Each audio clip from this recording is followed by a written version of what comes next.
Allahumma shalli wa sallim wa barik ala sayyidina Muhammadinil Fatihi lima ughliqa wal khatimi lima sabaqa wan nasiril haqqi bil haqqi wal hadi ila siratikal mustaqim sallallahu alaihi wa ala alihi wa ashabihi haqqa qadarihi wa miqdarihil azim.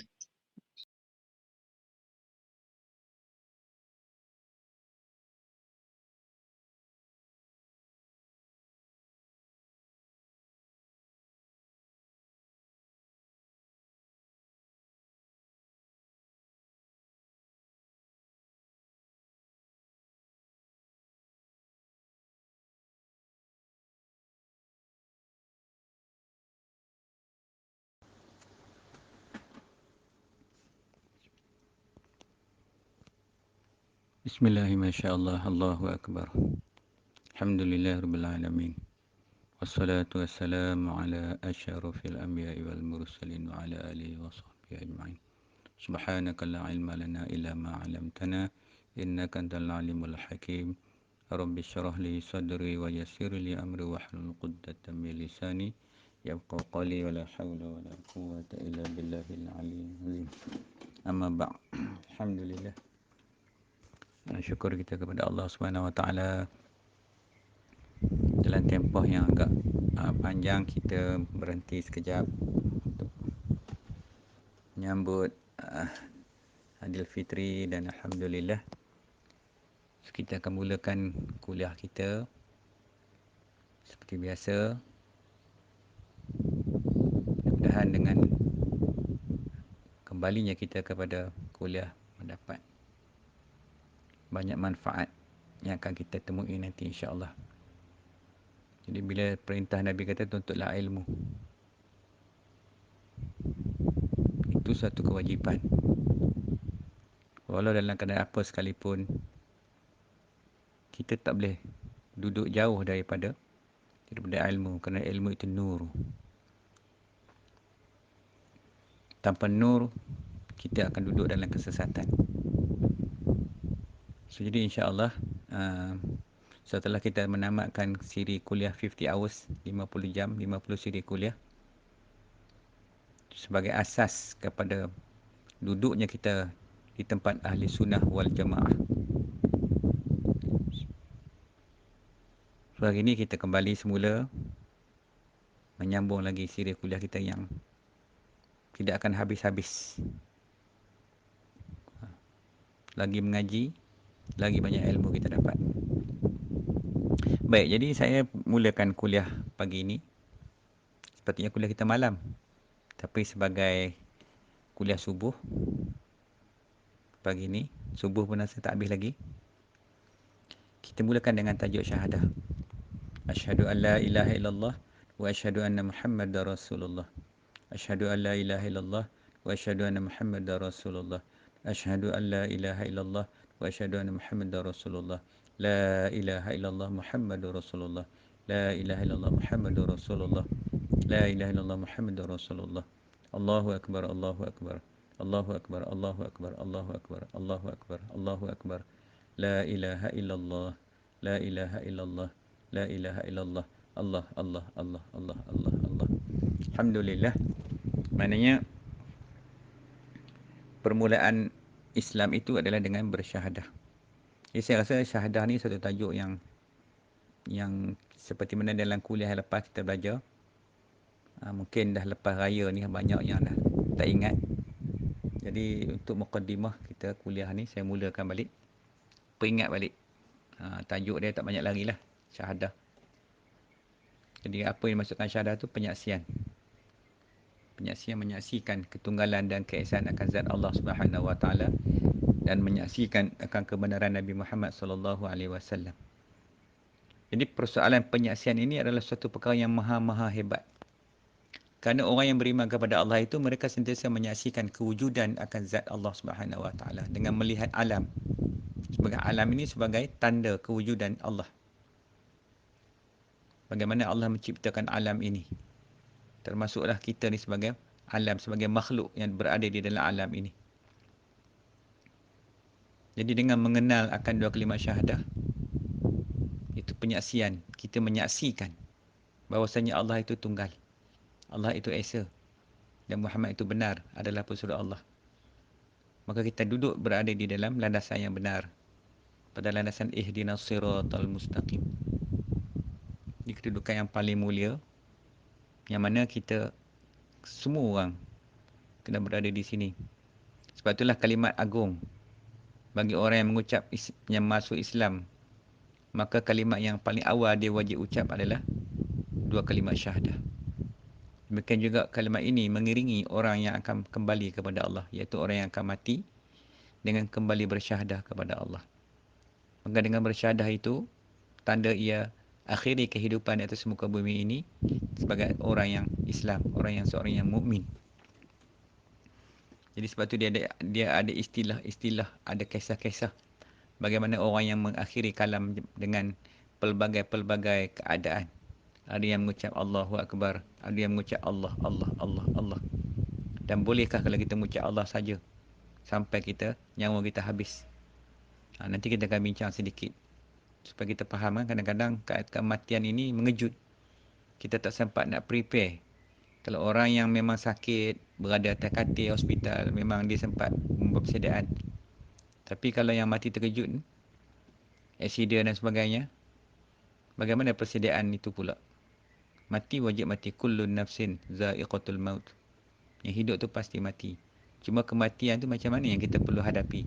Kita pun tak tahu mati kita macam mana. Allah yang menentukan. Maka sebab itulah kita hendaklah kita sentiasa berada di dalam kalimat syahadah ni. Duduk di mana tempat saja kita kena duduk di dalam syahadah. Itulah pentingnya ilmu tentang syahadah yang kita bincang ni. So sebagai mukadimah pagi ni, saya akan go through preview balik. Saya nak preview balik apa yang contents yang kita dah belajar dulu sebelum kita continue dengan ilmu-ilmu yang lain lagi. Wallahualam. Baik, jadi kita lihat. Sebab kita belajar ni sebenarnya, mungkin bahagian kehidupan kita tu kita tak berdepan dengan situasi yang begini. Tapi kita yang dah ada anak, yang mana jadi ibu dan bapa, kita kena ambil berat soal-soal macam ini. Jadi bagi yang ibu yang muda-muda tu, eloklah dia belajar tentang syahadah ni supaya dia boleh bermula dengan pengertian, dengan pengajaran syahadah ni. Kalau dulu kita tak pernah diajar oleh mak bapak kita, sudah-sudah dah tua macam ni baru kita dengar.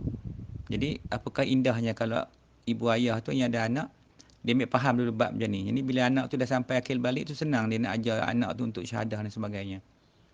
Jadi dalam tajuk yang pagi ni kita lihat bagaimana saya bagi satu slide ni. Slide ni hanya dah sebagai satu kiasan lah antara anak ayah dengan ibu dengan anak tu. Persoalan tentang pertanyaan anak kepada ibu tentang syahadah. Jadi apakah ibu yang akan jawab kalau anak tanya tentang syahadah? Apa syahadah tu? Syahadah ni penyaksian. Jadi penyaksian itu dia ada dan juga pintu masuk kepada Islam. Bermulanya anak itu dengan syahadah dulu. Maka dia mengucap syahadah, bila dia bersyahadah, maka dia telah masuk kepada Islam. Tapi ada tempoh waktu dia. Kalau kanak-kanak kecil itu yang belum akil balik, maka dia wajib diajar bagi dia faham. Sedangkan Islam tu tak bermula waktu belum akil balik, tapi sebagai persediaan. Kemudian kalau di sekolah kita lihat, pergilah tengok mana-mana silibus. Siapa jadi cikgu dalam grup ni ke, ustaz ke siapa ke, cuba tengok silibus pengajian. Dia akan mula dengan dia cerita syahadah Islam je. Lepas tu dia tinggal dah. Dia tak ada tajuk yang spesifik, yang khusus mengaji sampai silibus tu tamat tak. Itu dia akan terus pergi kepada solat. Bila nak solat dia start dengan wuduk. Itu okey, tapi itu nombor 2 dah. Sedangkan nama Islam pertama tu syahadah. Habis gitu je. Sekadar sangat sikit. Disentuh gitu sepintas lalu itu. Jadi sedangkan rukun syahadah tu adalah yang pertama. Hari ni kita lihat orang mengaji agama, kerja pejabat agama, tapi hancur pun ramai. Habis tanah wakaf pun dia orang jual kadang-kadang tu kita tengok. Kerja pejabat agama. Sebab apa? Mengaji agama tapi tak praktis agama tu. Jadi agama ni kena amal. Ilmu ni kena amal. Kita mengaji, kita kena amal. Macam mana kita ilmu tersebut, macam mana hukum tersebut, kita kena praktis hukum tu. Tapi kalau kita belajar agama dengan sekadar untuk nak ambil MA, nak ambil BA, nak pergi makan gaji, maka jadilah benda-benda yang karut-marut macam ni. Sebab tu dia tak boleh. Sebab tu pertama sekali dia kena Dia kena declare dulu diri dia. Dia kena istihar dulu. Dia kena mengaku dulu Tuhan tu Esa. Baru dia tak buat maksiat. Baru dia tak buat benda yang jahat. Demikian juga ada budak ni. So, bila dia masuk melalui pintu syahadah, pintu Islam tu, maka dengan sendirinya akan terbukalah pintu-pintu yang lain. Solat, puasa, zakat, haji tu. Ini yang berlaku. Yang sepatutnya kita buat. Cuma benda ni yang kita mengaji ni nak perbaiki balik. Semua orang buat silap. Tak ada orang tak buat silap. Jadi daripada kesilapan tu kita belajar. Benda ni jangan ulang dah. Kan? Terutama dalam bahagian syahadah. Syahadah ni benda yang paling pokok, paling asas. Tu kita nak ajar anak-anak supaya mereka faham bahawasanya ni tentang syahadah. Ibu kena syahadah dulu. Ibu yang faham, yang mengaji lepas dia dalam grup ni, dia akan ajar anak dia. Bang, adik, mari ibu nak ajar ni. Ibu pun tak nak faham lagi, tak apalah. Sekurangnya ajar anak tu yang pertama tu syahadah. Cerita tentang rukun dia, tentang apa tu syahadah. Dia sebagai satu penyaksian. Penyaksian ni berat. Macam orang nikah lah. Tu Naib, akad nikah. Aku nikahkan nikah Pulan dengan Pulanah binti Pulan dengan mas kahwin punya ni. Kemudian pengantin jawab kabulnya. Kemudian Tok Qadi dia tak mengesahkan nikah tu. Yang mengesah nikah tu siapa? Dia tengok sebelah dia tu. Sah tak dia tanya? Yang jawab sah siapa? Saksi. Jadi orang saksi ni yang mendengar sama ada putus tak putus antara ijab dengan kabul tu. Jadi hak saksi ni hak berat sekali. Dia menyaksikan. Kalau di mahkamah tu kalau nak proof satu-satu kes tu, menang kau tak menang, betul kau salah, dia bergantung pada saksi. Dan dia tak tanya orang yang kena denda, kena charge tu. Jadi saksi ni dia kena jujur lah. Jadi saksi tu dia kena tahu. Bukan dia jadi tunggil kayu. Saksi sendiri dia kena tahu. Dia kena faham. Benda ni yang dia nak syahadah ni. Jadi bila dia menyaksikan dia sendiri personally. Sebab tu bab syahadah dia tak boleh kongsi. Mak dengan anak. Walaupun mak tu Islam, dia tak boleh bagi pengongsian syahadah daripada anak dia. Sebab anak sendiri kena syahadah satu hari nanti. Tapi masa anak tu kecil, dia ajar. Dia bagi faham tentang syahadah tu dulu. Jadi kita rasa pelik lah benda ni, kita tak ngaji. Duk cerita kita straight forward dengan terus solat. Pergi sekolah pun itu dia ajar oleh ustaz. Itu kita kena ingat. Negara kita bukan negara Islam total. Negara kita ni negara yang sekular. Campur aduk habis dah. Agama pun sekadar nak ambil periksa je. Jadi bukan agama itu untuk penghayatan. Agama itu bukan untuk nak development diri kita tu. Pembangunan rohaniah diri, tak. Sebab kalau orang Islam, negara Islam, dia kan nak segala everything, dia akan follow syariah tu. Jadi sebab tu dia orang tak peduli.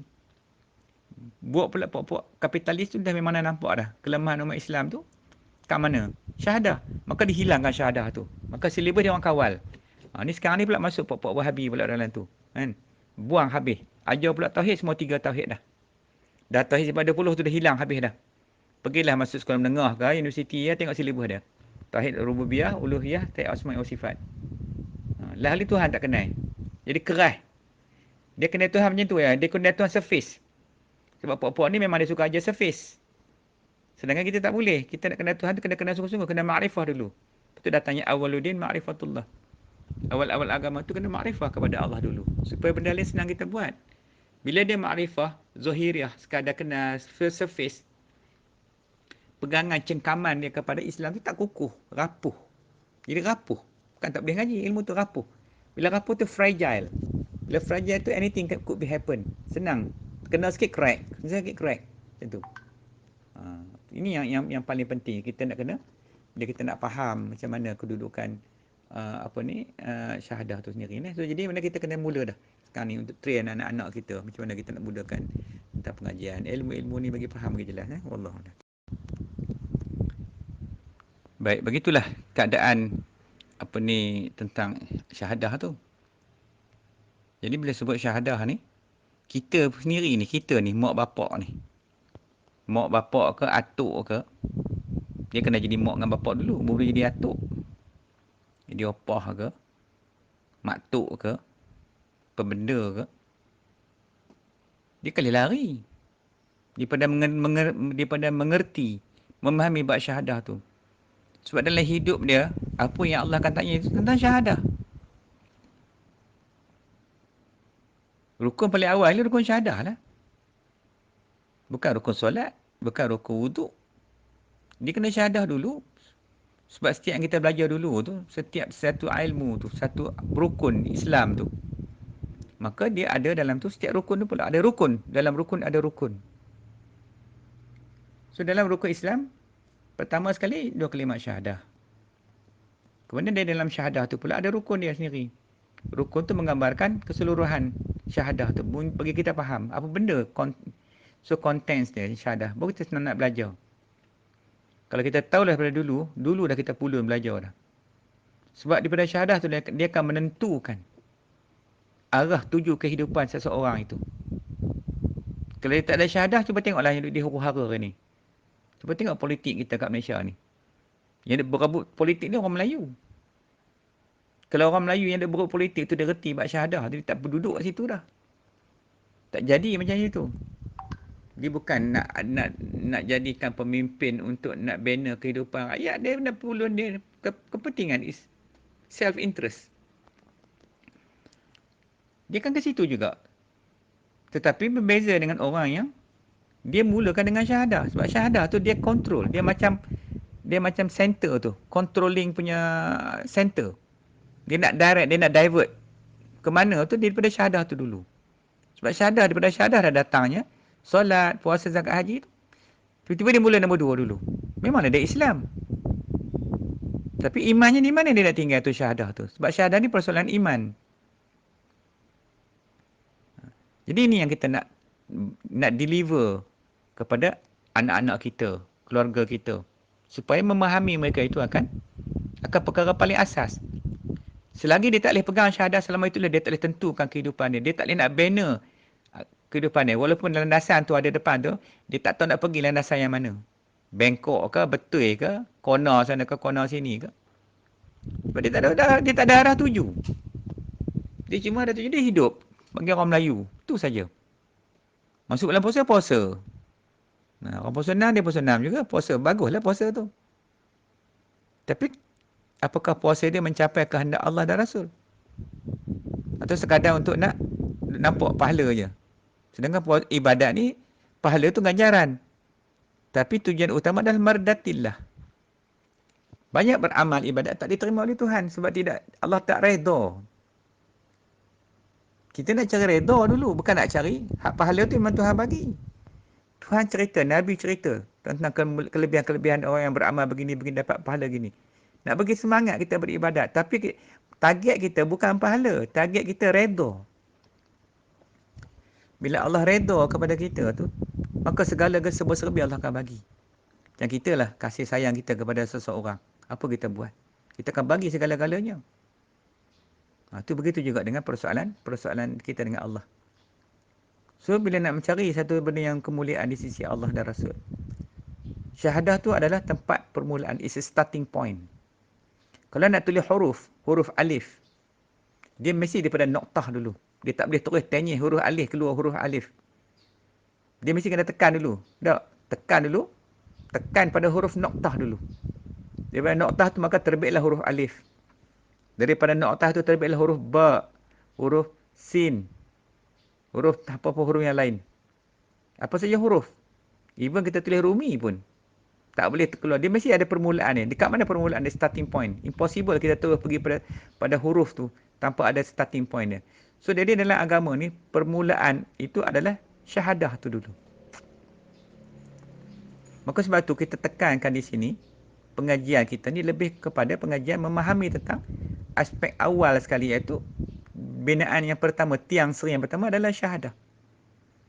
Jadi bagi anak-anak kita kena bagi faham. Kalau yang dia cikgu kat sekolah dia kena ngajar benda ni. Dia bagi faham. Lepas tu dia kena terima syahadah ni. Dia tak jadi kalau ngaji saja. Itu tekan kenapa kena terima talqin. Kena tajdid balik. Sebab benda tu kena terima. Dia bukan benda mengaji. Kalau surface saya mengaji macam orang kafir lah. Orang kafir mengaji lagu tu lah. Dia mengaji gitu je. Mengaji. Tapi dia tak beramal. Dia faham. Berapa ramai orang yang mengaji. Berapa ramai Yahudi untuk study pasal ni. Dia tahu. Dia study untuk binasakan agama kita balik. Dia tengok kat mana yang paling lemah. Dia tahu mana starting point kita syahadah. Bunuh syahadah tu. Matikan pengajian syahadah. Biar tinggal yang lain. Maka kita belajar oleh yang lain. Syahadah tak kerti langsung. Tambah kitab-kitab moden, buku-buku moden ni. Hancur langsung. Yang tulis pula banyak orang-orang yang tulis penulis-penulis ni, dia bukan asas agama betul. Kalau dia ada asas kitab-kitab ahad ulama-ulama dulu tak apa. Kan? Maka dia buangkan benda tu. Kalau orang mengaji pondok ke apa, memang dia ada asas. Memang dia ajar kat pondok-pondok. Tentang bab-bab macam ni. Sebab ulama menulis kitab, walaupun kitab tu kuning, tapi ilmu dalam tu tadi adalah kuning. Everything is green. Jadi tanyalah mana ulama. Jadi kita sebagai ayah ibu, kita nak bagi apa pada anak kita? Perhiasan yang paling indah untuk anak. Iaitu 2 kalimat syahadah. Ajar syahadah kepada anak-anak kita. Kaum keluarga kita tu. Dengan syahadah tu insya-Allah dia akan duduk atas jalan landasan yang betul. Tapi berapa orang yang boleh faham tentang syahadah? Mungkin dalam 800 orang dalam grup kita ni. Sehingga adalah kot 500-600 orang dalam grup kita jemaah yang mengaji ni. Ni ikut yang ketinggalan lain, wallahu alam. Kita nak kata ya atau tidak, kita pun tak tahu. Kan? Tapi kalau kebanyakannya, secara majoritinya, kita tanya, banyak yang tak faham. Saya pengalaman saya ni mengajar kat masjid-masjid ni, saya dah pergi. Soalan ni memang soalan maut kalau tanya. Tak boleh nak jawab. Apa jawab dia orang? Tak ada ustaz ngajar pun kat sini. Punya ramai yang ustaz berceramah kat masjid, tak ada yang ngajar buat syahadah. Nampak tak kelemahan kita? Sebab tu hari ni Islam kita lemah. Kalau kita nak bangkit balik sebagai orang Islam yang hebat, ambil balik tapak asal dia. Apa dia? Syahadah tu balik. Jadi yang mana ustaz-ustaz yang mengajar, betul balik. Tambah balik ilmu. Pergi cari balik untuk guru ke siapa yang boleh terima balik syahadah tu. Pergi ngajar balik kat masjid. Setiap masjid tu, habis kuliah, talqin ramai-ramai dalam masjid tu. Biar semua kembali bersyahadah balik. Itulah sebenarnya yang kita nak kena buat. Kalau tak pergi kuliah, nak ambil duit lah. Duk nampak 300, 500, 1000. Tu duk jadi hari ni tu. Memanglah duk ceramah pasal ilmu agama, tapi duk kira ke duit tu. Nak bayar welfare. Ni musim ni PKP ni lah. Berapa ramai ustaz dah terkelepek kat rumah dah. Dulu ustaz dapat duit. Sekarang ustaz ceramah online. Siapa nak bayar duit online? Letak handphone ke depan tu. Ceramah lah perang-perang dia tak pagi. Siapa nak bayar duit? Dah susah dah ustaz-ustaz sekarang ni. Itulah kalau menjual agama lah tu lah. Tapi kalau kita bergantung dengan Allah, PKP ke lantak lah apa benda pun, rezeki tetap datang. Tu tak boleh lah. Lepas tu benda-benda agama tak boleh. Masa kita senang kemarin memang orang seronok lah buat kuliah ni. Tapi ketika sekarang ni, tengok macam mana apa jadi kat kita. Tu tak boleh. Tu kesilapan yang paling besar sekali. So jadi, apa kita nak buat dengan anak kita? Ajar syahadah. Kita anggaplah hari ni, dalam hidup kita, hadiah terhebat dan perhiasan terindah daripada ayah adalah kepada anak-anak dia. Sebab hak nak syahadah tu ayah. Ayah tu wali. Okay. So yang itu yang nak kena faham dulu. Macam mana kedudukan syahadah ni. Kalau kita faham ni, insya-Allah wallahu a'lam.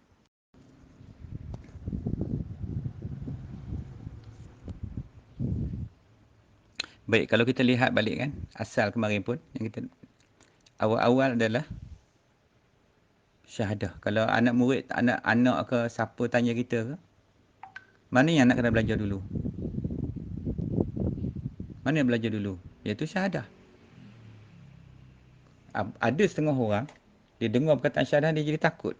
Besar sangat ni. Bukan masalah besar kecil. Masalah itulah yang awal. Kamu suka tak suka, itulah awal. Kalau orang tu berkonvert kan, masuk Islam ke apa sekan, yang kita nak ajar dia tu adalah syahadah. Kita sendiri rasanya kita tak belajar apa dia syahadah tu. Daripada kalam syahadah, kalimah syahadah tu, asyhadu alla ilaha illallah. Kita pun tak belajar rasanya. Sebab kita tak diberi ajar benda tu. Memang sengaja tidak diajar. Supaya Islam kita lemah.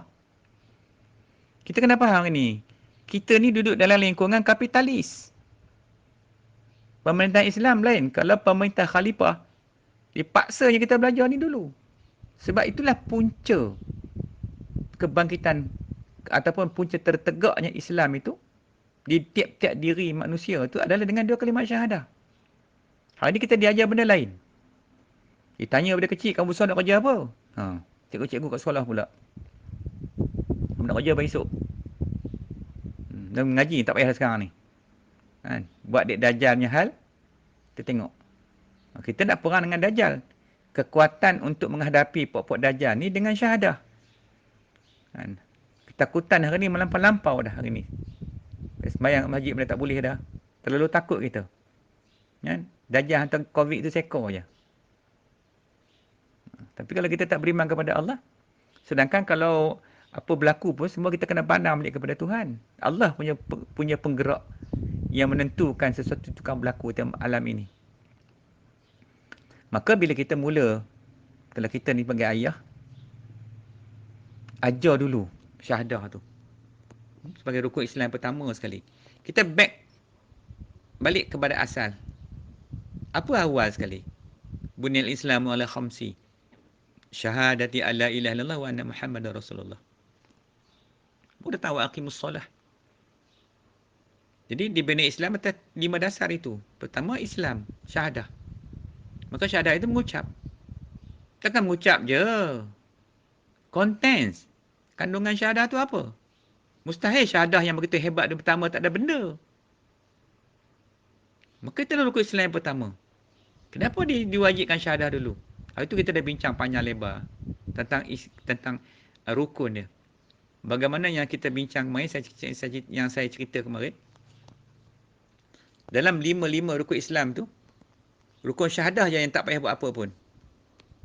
Dia hanya iqrar, kemudian membenarkan tasydid, tu saja. Maka diamal dengan amalan jawarih tu duduk kepada bahagian yang 4 di bawah tu. Manakala rukun solat, semua ada yang qaulinya, ada fi'linya, ada qalbinya. Demikian juga dengan puasa. Ada qauli, ada fi'li. Zakat, ada qauli, ada fi'li. Haji, ada 3 tu. Ada qalbi, qauli, fi'li. Tapi syahadah tak ada. Dia tak ada. Fi'linya kat mana? Amaliyahnya kat mana? Duduk di rukun yang lain. Dia tak ada. Dia hanya beriman kepada Allah.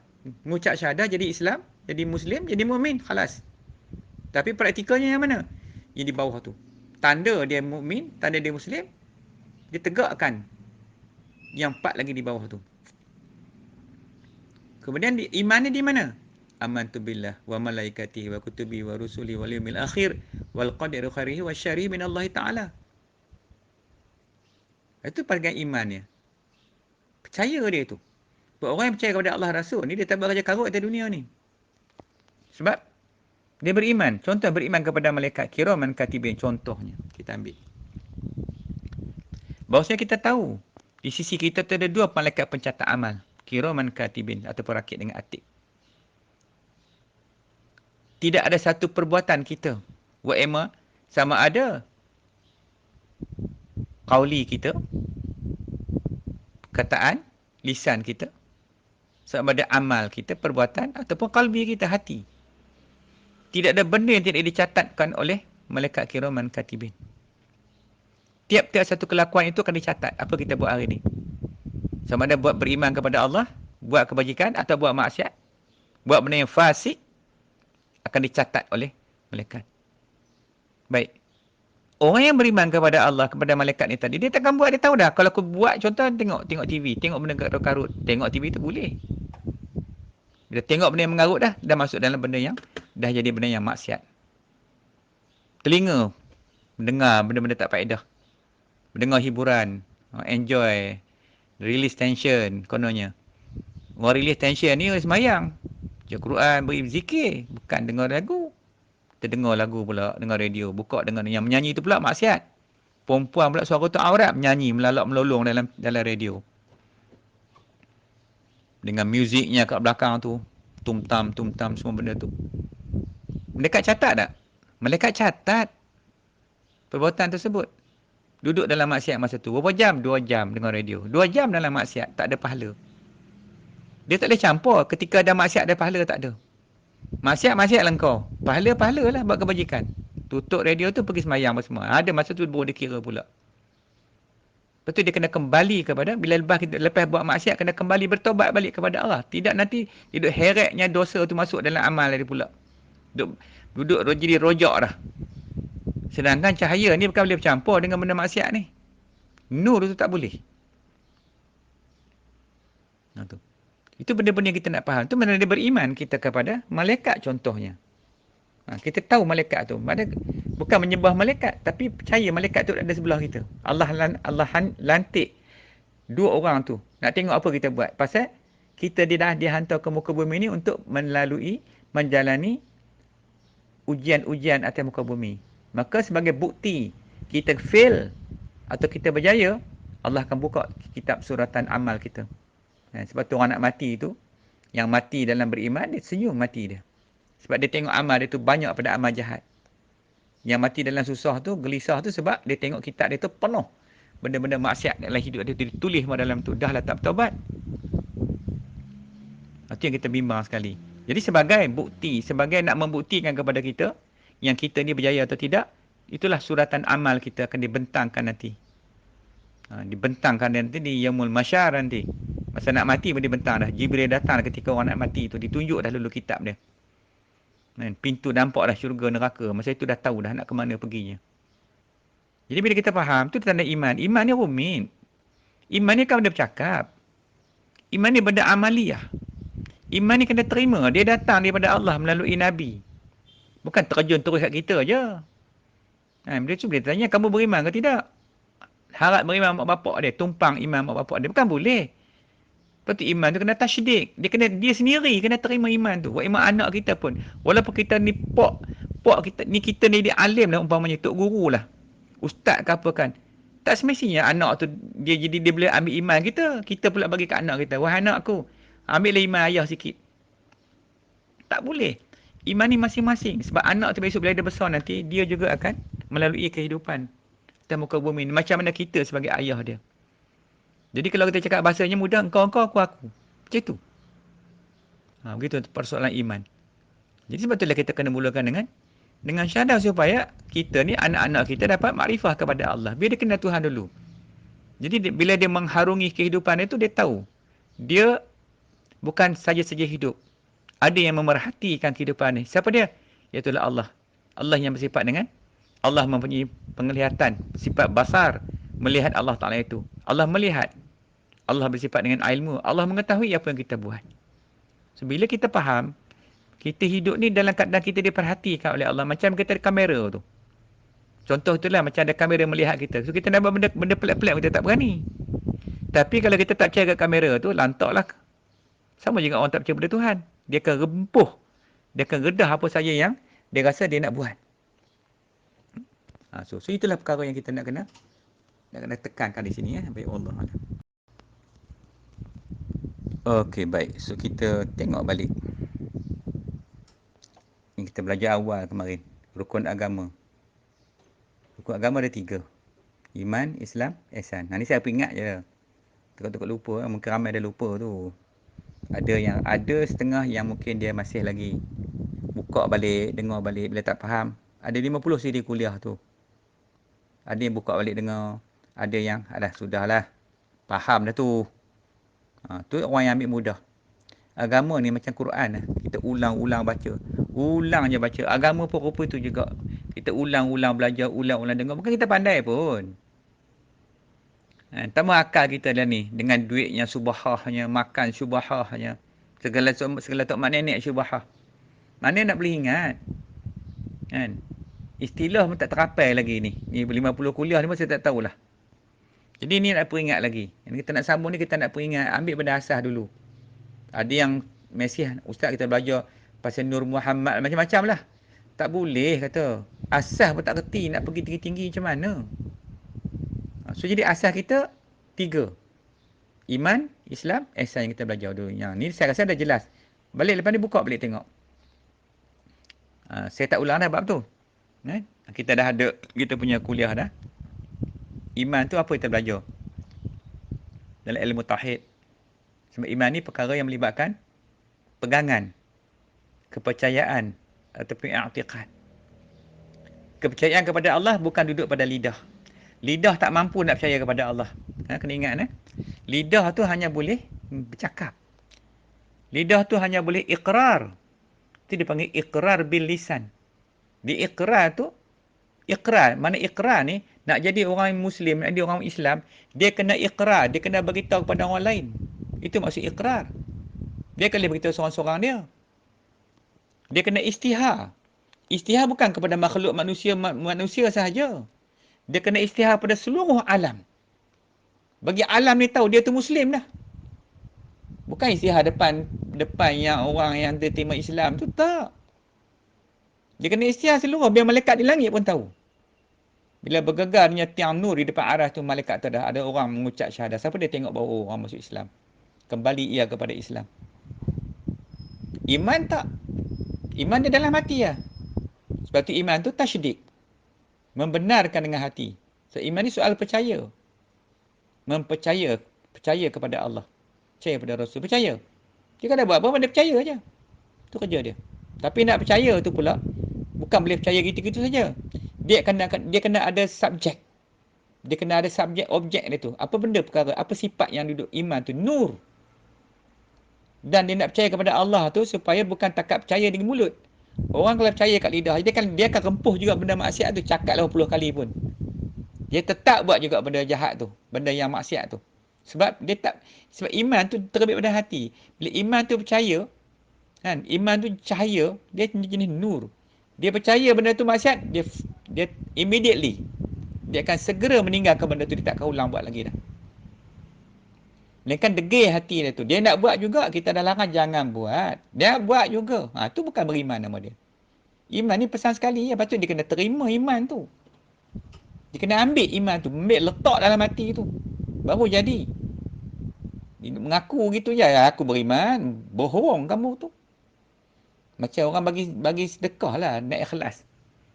Kan bulan kita tengok bulan PKP, Ramadan, ramai orang nak sedekah kan.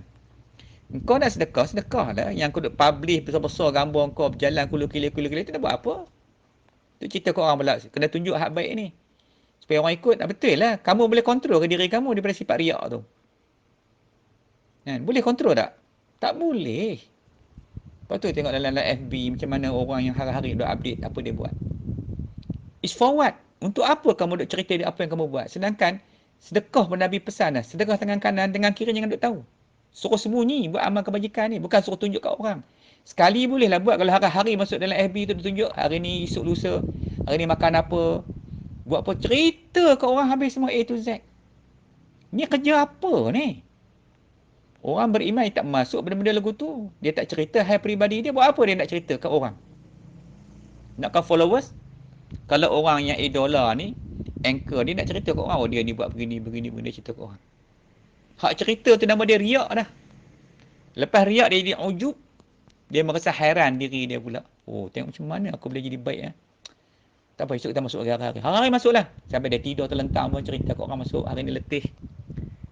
Dia akan cerita A to Z. Untuk apa kau cerita kepada orang? Lepas tu kalau tak ada ilmu tasawuf, ni akan jadi. Bila kita mengaji ilmu tasawuf, na'udzubillah, kita akan lempar semua buang benda-benda macam tu. Itu bahaya dia. Itu kena ada ihsan. Kena ada ihsan. Ihsan tu, tasawuf tu akan menyelamatkan kita. Bila kita duduk dalam Islam, mungkin ada syirik, mungkin ada riak, sombong. Ilmu tu. Sama juga dengan dapat iman. Maka sebab tu kita bawa tasawuf ihsan. Sebab ihsan ini, tasawuf ini, menghening dan menjernihkan akan Islam dan iman tu. Supaya ada benda-benda syirik, benda-benda sombong, benda-benda mazmumah yang ada dalam ilmu kita tu, maka disucikan, dibersihkan oleh tasawuf yang kita bawa tu.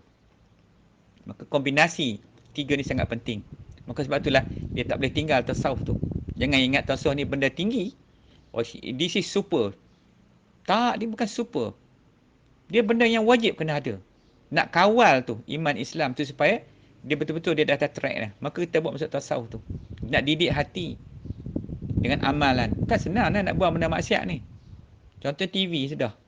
Dengar radio sudah. Kan senang nak tinggal. Seronok lah dengar. Kita boleh hafal ni artis ni nama dia. Dalam TV ni artis ni sampai kehidupan artis pun kita tahu. Oh, artis ni kemarin dia kahwin. Semuda kena bercerai. Kita boleh hafal. Tapi tanya ulama, haram tak kerti. Ni kalau orang jenis ni kalau hidup mati hidup balik tak kerti tanya dia. Hidup sibuk dengan artisnya. Bukan dapat pahala pun kita hafal nama artis ni. Tapi kalau kita ingat nama ulama, orang-orang alim tu, itu dapat pahala. Pasal kat situ ada manakib dia. Ya Allah kurniakan kelebihan kemuliaan manakib tu. Hati mati apa bawa? Maksiat bawa. Kan? Jadi kita doa lah. Kan? Kita bukan nak keji mereka, nak cerca tak. Tak boleh. Sebab akhir zaman, ulama' dikeji, artis disanjung. Itu kena ingat, kena hati-hati baik-baik. Kita jangan duduk dalam kumpulan yang gila kan, yang cintakan artis ni. Nanti kita terjebak semua. Kalau boleh dakwah, kita dakwah pada mereka ni. Kan? Segera tinggal. Sebab tu hati ni dah mula-mula masa muda tu tak bertutup. Bila dah tak laku tu, tutup pakai tudung. Fashion katanya. Jadi tak apalah kalau ada kesedaran tu. Macam tu. So kita pun sama juga. Jadi 3 perkara ni kita nak faham. Pegang baik-baik. Rukun agama tanam dalam diri kita. Boleh cakap. Kita boleh cakap kat anak kita. Jumpa kawan-kawan. Kita boleh cerita kat dia. Bang, kau tahu tak rukun agama kita ada berapa? Iman ni apa? Islam ni apa? Ihsan ni apa? Kenapa ada iman? Kenapa Islam? Kenapa ada ihsan? Kita boleh cerita. Bila kita bercakap, kita faham. Lama-lama Allah akan masuk ke fahaman tu. Kita faham 10 ilmu. Faham 1, Allah bagi 10. Faham 10, Allah bagi 100. Jadi dengan kita belajar, kita bercakap, lama-lama kita akan faham. Kau nak tunggu suap macam tahan telinga tak boleh. Kena bercakap ilmu ni. Baru kita faham. Bincang dengan kawan, jumpa, kita bincang balik. Jadi ini rukun agama. Baik, wallahualam. Baik, ini kita tengok pula carta. Carta ni ulang-ulang je. Ulang nak bagi nampak. Tu pun ada tak boleh hafal lagi. Tapi tak apa. Itulah kelebihan bila kita ulang-ulang kaji tu. Sampai kita jelas, sampai kita faham. Ilmu ni jangan ingat masa sekolah dulu yang kita ingat. Sekarang ni yang paling dulu kita mengaji sekadar nak lepas kepada peperiksaan dan sebagainya. Itu sistem pendidikan kita dia panggil exam oriented. Maknanya khusus untuk pengajian untuk exam je. Melepaskan exam dapatkan pergi mengaji lagi sampai degree, diploma ke, dapatlah pergi kerja. Mintalah kerja sebab nak guna tu. Bukan kita mengaji nak beramal, sedangkan ilmu Islam ni bukan boleh niat mengaji ilmu tu nak bagi mintakan gaji. Tak boleh. Niat mengaji ilmu tu sebagai kewajipan kita nak tegak agama Allah atas muka bumi. Ni kena ada ilmu. Tu kita mengaji, bukan mengaji nak pergi minta kerja. Ni sekarang ni kita ajar. Kita tak ajar ilmu tu.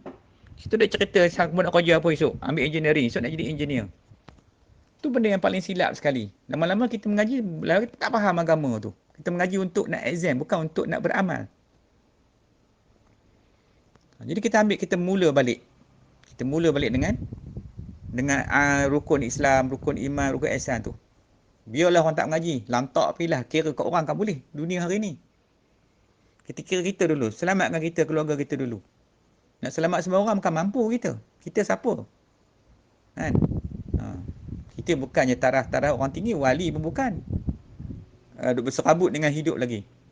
Ini duk serabut dengan PKP pula. Lepas ni ramai yang tak ada kerja. Dah pening kepala pula. Dah dapat dah surat retrenchment. Dah company dah hantar dah surat berhenti buang kerja. Dah sakit kepala pula. Bini tak kerja. Ada anak kat rumah. Mula pening dah. Mula dah start dah. Ni yang kita tak nak. Sampai kalau kita ada agama, apa ujian pun itu kita pandang daripada Allah. Kita yakin ada saja rezeki yang Allah akan tolong kita. Sebab Tuhan tak, bila hidupnya kita, lahir kita tu, dah siap dah rezeki kita. Dalam rahim ibu lagi, malaikat dah tulis dah rezeki, gini. Dah ada dah untuk kita. Tak usah duk risau lah bab tu. Jadi bab rezeki ni bab kerja Allah Ta'ala. Cuma kita jaga kita, macam mana kita nak buat? Supaya kita sentiasa diberi kebahagiaan oleh Allah SWT itu. Ada je ganjaran dia. Sebab anak-anak kita walaupun kecil kat rumah, walaupun kita buang kerja, tapi ada bahagian dia. Jangan duk risau bab tu. Tuhan tak zalim macam kita. Kita ni zalim manusia ni. Allah tak pernah zalim. Betul, Allah tu adil. Baik, jadi kita fahamnya tu. Faham kita yang penting sekarang ni kita perbetul diri kita balik. Kita faham balik macam mana duduk dalam keadaan kita Islam. Faham rukun, hafal balik rukun Islam tu. Aku tak boleh bahasa Arab tak apalah. Nak kata bunil Islam ala khamsi syahadati ala ilaha illallah wa anna Muhammadar Rasulullah. Ambil yang Melayu je. Rukun Islam pertama mengucap 2 kalimah syahadah. Yang kedua solat 5 kali sehari semalam. Kan? Mengucap 2 kalimah syahadah, ambil bagi lengkap. Jangan ambil sekeratnya. Ambil bagi lengkap. Mengucap 2 kalimah syahadah. Ni yang masalah kita ni. Sepatutnya mengucap 2 kalimah syahadah sekali seumur hidup. Ayat tu dibuang sekali seumur hidup. Tu supaya apa? Supaya tak mengucap. Mengucap saja. Tak boleh. Asal dulu ni dia lengkap ayat ni. Dia tulis tu lengkap. Mengucap 2 kalimah syahadah sekali. Kena sekali tu kena mengucap. Hak nak tahu sekali tu bila? Tu yang kita kena mengaji tu. Sekali seumur hidup. Bila? Masa akil balik. Barulah kita bawa dalam kehidupan kita. Bila anak kita dah besar, kalang kabut dah mak bawa. Bang, kau dah balik belum ni? Dah ayah, baru sebulan sudah. Kenapa tak cakap? Okey, mari sini depan ayah. Nak ajar syahadah dulu. Jadi kita ambil berat soal ni. Jadi kita kira sembahyang je dulu. Syahadah tak peduli. Pokok dia punya starting point kita tak ambil. Terus ambil nombor 2 tu. Bolehlah sembahyang. Memang sembahyang. Kita ni kebanyakan orang Islam ni. Itu pun tak tahu apa orang yang sembahyang. Kalau anak-anak muda ni, mujurlah kalau boleh sembahyang tu. Yang lain tu lebuh gitu je. Okey, kemudian mengucap syahadah sekali seumur hidup. Solat 5 kali sehari semalam. Puasa di bulan Ramadan. Mengeluarkan zakat. Mengerjakan haji di Mekah. Faham benda ni? Hafal yang ni. Tok dalam diri kita. Ni rukun. Ni rukun bang. Rukun ni benda yang kena ingat. Kena tahu. Okey. Kemudian kita belajar pula. Rukun syahadah ada 4. Kita belajar. Rukun solat pula. Ada berapa solat? Ada 13. Setengah ulama kata 17. Setengah ulama kata 19. Tak apa, kita belajar. Kita bagi faham. Berapa rukun pula? Rukun puasa. Rukun zakat. Rukun haji. Kita ambil yang tu dulu. Kita fokus kat situ dulu. Biar kita tahu. Setiap amalan tu, maknanya kalau orang tanya kita, kau tahu tak rukun? Aku dah hafal dah semua. Aku dah mengaji dah. Tahu. Ni sampai tak kerti langsung macam mana? Nak bayar zakat, pening kepala bertanya zakat pula. Padahal zakat dia tak tahu bayar. Haji ni tak apalah. Benda last sekali. Tapi pun kena belajar, kena ambil tahu juga. Biar kita jelas benda tu. Tak pergi haji pun tak apa, belajar dulu. Begitu. Ni tentang persoalan rukun Islam ni. Ambil faham baik-baik. Wallahualam. Baik, so jadi kita mengucap syahadah. Sekali seumur hidup. Itu adalah rukun yang pertama. Bila kita faham, kalau rukun ni, kita akan jadi takut. Jadi kita barulah kita sebar kepada kawan-kawan kita yang lain. Mungkin ada kaum keluarga kita yang lain. Mungkin pak saudara kita, mak ngah kita, mak long kita, mak cik kita, anak-anak buah kita. Jadi sesekali bila berjumpa ke apa kan, pesan nasihat dia orang kan, kau bang dah faham tak benda ni? Kita dakwah walaupun dakwah kecil sangat. Mungkin dengan sebab kita tanya, kau dah mengucap syahadah belum sekali seumur hidup tu? Mengucap apa? Saya mengucap dalam masa sekolah kemarin. Kau mengucap macam mana? Mengucap ni ada syarat dia. Mengucap kena di hadapan kalau anak dengan ayah. Ataupun kalau ayah tak mampu, pergi carilah mana-mana ustaz, tok guru yang boleh syahadah. Bukan semua ustaz reti benda-benda macam ni. Bukan semua boleh buat macam ni. Sebab nak syahadah orang ni bukan boleh sebarangan. Nanti jadi rapelah macam mana orang yang syahadah tu. Dia benda dah gelong. Macam tayar bersikal tu gelong, pergi ajar orang mengucap pula. Gelong habis semua orang pula. Jadi tak boleh. Benda agama, kita bagi pada ahli dia. Kita bukan ahli, kita dakwah saja cukup. Nanti saya tanya ustaz tu, nak syahadah kat mana? Kita tajdid sekali seumur hidup tu. Jadilah. Islam tu Islam dah. Dan Islam, siapa tak kata Islam? Beranak keluarga Islam tu Islam. Islam automatik. Tapi nak beriman tu macam mana? Nak beriman tu macam mana pula? Bukan sebab tu ulama' mendatangkan kena tasydid tu. Tasydid dia benar dalam hati tu. Masa dia iqrar tu. Dia ada 2 benda. Iqrar bil lisan wa tasydid bil qalbi. Nak dapatkan keimanan tu. Maka sebab tu ulama' dalam ahli sunnah wal jamaah, kita tengok, mereka mewajibkan mengucap 2 kalimah syahadah tu. Walaupun orang tu adalah Islam keturunan, dipanggil Islam kauni. Dia jenis 2 manusia. Kata seorang ulama' tu, ada 2 jenis manusia. Pertama, orang yang kafir. Yang kedua, orang-orang yang Islam keturunan. Maka hendaklah mereka itu mengucap 2 kalimah syahadah. Dia kena mengucap sekali. Pasal apa? Mengucap tu adalah wajib mengucap. Maka meninggalkan mengucap syahadah tu, maka dihukumkan dahaka. Asi jadi. Jadi durhaka ia. Meninggalkan yang wajib itu. Maka kata Imam Malik, apabila anak kamu mencapai umur akil baligh, maka dalam anak itu diajarkan 2 kalimah syahadah dengan meniatkan atas diri dia. Fardu sekali seumur hidup. Itu kata Imam Malik. Kita rujuk balik pada ulama'-ulama'. Memang benda ni jadi satu kewajipan. Cuma kita tak mengaji je. Kita tak mengaji, kita tak faham, kita tak nampak. Kita buat lebih kurangnya. Kita harung kehidupan kita. Kan? Kita develop kehidupan kita dengan keadaan yang bukan jalan agama Allah. Kita seronok dengan kehidupan dunia ni. Siang malam bangun pagi, nak buat kuih apa hari ni, nak masak lauk apa hari ni, nak jual, itu je kita fikirkan. Tak apalah, hak meniaga tu meniaga lah, pergilah buat kerjanya. Tapi yang agama ni, sampai tak kena agama langsung. Maka jadilah bila kita masak makanan tak ikut syarak, tak basuh, kita tak taharah makanan kita, maka jadi makanan tu makan, tapi syubhah. Bila syubhah tu yang Nabi kata tu, ialah hadis innal halalu bainu wal haramu bainun wa bainahuma umurun mutasyabihat. La ya'lamuhunna katsirun minan nas. Yang halal tu jelas, yang haram tu jelas. Tetapi antara halal dengan haram itu ada yang syubhah. Apa yang syubhah itu? Perkara yang tak jelas. Dia duduk antara halal dengan haram.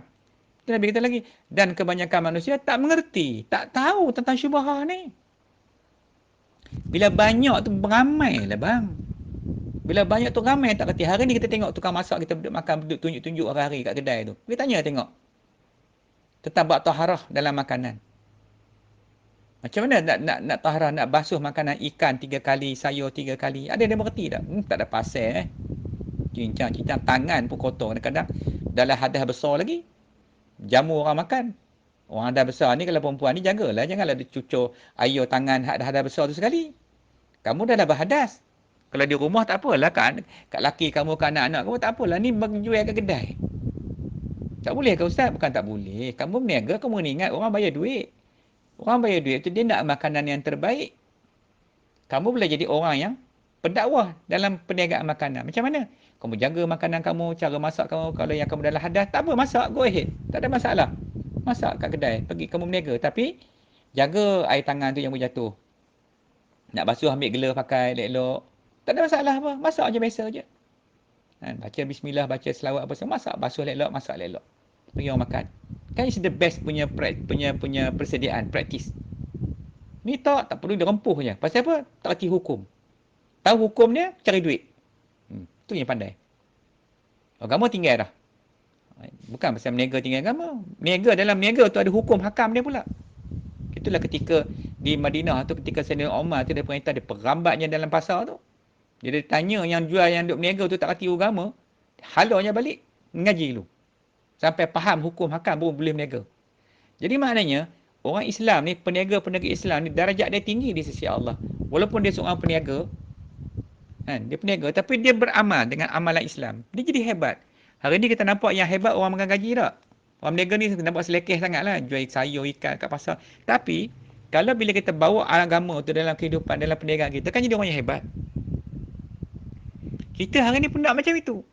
Nak jadi orang hebat macam mana? Walaupun kita seorang ada peniaga, tapi faham hukum hakam. Apa bidang kita meniaga? Terutama macam makanan. Nak cerita tentang halal dan thayyibah. Nak mencapai kedudukan halal dan thayyibah ni bukan benda yang mudah. Nak kena faham pasal halal thayyibah ni benda yang ada sifat dia. Thayyibah tu sifat kepada halal. Kalau halal saja tak ada benda. Thayyibah tu penting. Dia sifat. Yang menggambarkan halal tu sifat dia tu. Itu sebab tu Allah kata kullu mimma fil ardi halalan thayyibah. Makanlah apa saja di muka bumi yang halalan thayyibah. Tu hari ni macam company thayyibah lah, betul, tapi buat tak macam itu. Nama aja. Nak jual tu. Kadang-kadang kita tu yang panggil menjual agama dengan nilai wang yang sedikit tu. Kita jual agama tu. Kadang-kadang kita buat halal. Tanya buat halal haram pun tak kerti. So jadi begitu juga dengan Islam kita ni. Maka menjadi Islam haruslah dengan mengucap syahadah dulu. Sebab dia rukun yang paling awal sekali. Barulah kita ikut dengan rukun-rukun yang lain. Solat, puasa, zakat, haji yang lain-lain tu. Amal-amal lain lah. Ini penting dulu. So, jadi dalam pengajian kita ni, fokus kita adalah kepada dua kalimat syahadah. So put in mind. Bear in mind. Jadi tanya benda lain tak? Kita fokus yang dia dulu. Kalau nak ngaji ilmu boleh, lantak koma lah. Pergilah mengaji. Banyak lagi bidang-bidang ilmu. Tapi kita nak ambil yang fardu dulu. Fardu pula ain. Fardu ain. Mana dia panggil fardu ain? Fardu yang wajib kita belajar adalah rukun Islam yang 5 ni. Syahadah tu dulu. Jadi kita fokus dekat syahadah. Walaupun demikian, kita akan belajar juga ilmu yang lain. Bila masuk dalam bahagian Islam tu kan tak habis lagi. Kemarin bagus syahadah. Kemudian kita akan pergi lepas ni kita masuk bahagian solat pula. Solat pula kita akan belajar solat macam mana solat. Yang Nabi kata apa? Semayanglah kamu. Sallu kama ra'aitumuni. Semayanglah kamu seperti mana? Kembali aku semayang. Semayanglah kamu. seperti mana kamu lihat aku semayang. Jadi cara kita nak solat tu ikut macam mana Rasulullah solat tu. Tak apalah benda-benda macam ni kita mengaji je lah. Bila Nabi perintah tu kita belajar. Kita ni kadang-kadang yalah bukan kita ni betul pun. Kadang-kadang orang dengar kuliah pun orang marah macam orang kata macam memanglah kita ni tak sempurna. Kadang-kadang kita ni pelupa. Al-insan ni pelupa. Kadang-kadang ayat Quran kita lupa. Di imam tengah semayang boleh lupa ayat tengok. Fatihah boleh tinggal ayat. Lepas tu kata kita ni tak sempurna. Jadi kesilapan tu. Baik. So jadi kita fikir baik-baik. Pagi ni kita ada masa lagi. Kita muhasabah balik tengok. Kan? Jangan kira orang. Kita jangan dengan ikut cara orang. Orang ni dia suka, dia mengaji, dia tak suka, dia leh. Ikut suka lah, dia nak buat. Kita tak boleh macam tu. Bila kita mengaji ni, kita kena taat sungguh-sungguh. Bila kita duduk atas titian perjalanan kita tu, atas sirat tu, kena berjalan ke depan. Jangan ngurus-nguruskan ke belakang. Jangan ikut kaedah perangai orang manusia lain. Sebab ilmu ni macam itu. Bukan masalah suka tak suka. Aku suka ilmu ni, aku mengaji. Aku tak suka ilmu ni, aku tak mengaji. Dia kena fokus. Duduk atas landasan, jalan kita ke depan. Belakang tu dah tak ada jalan lah, umpamanya. Kita faham di depan saja. Jadi bagaimana menjadi seorang Muslim? Dia ada orang tanya, ini pertanyaan. Menjadi Islam tanpa niat. Tanpa niat, maknanya dilahir-lahir dalam keluarga Islam. Itu tak ada dia niat. Amal ni dengan niat. Innamal a'malu binniyat. Jadi orang yang menjadi Islam tanpa niat ni disebut sebagai Muslim kauni. Maksud Muslim kauni ni Muslim keturunan. Tak salah mana, betul. Benda ni bagus, sangat-sangat bagus. Sebab apa? Ada kelebihan dia. Orang yang dilahirkan, mana Allah pilih kita ni. Dilahir dalam keluarga Islam. Walaupun Islam keturunan, tak apa benda tu Islam. Tetap Islam. Jadi Islam ni daripada awal lagi dah.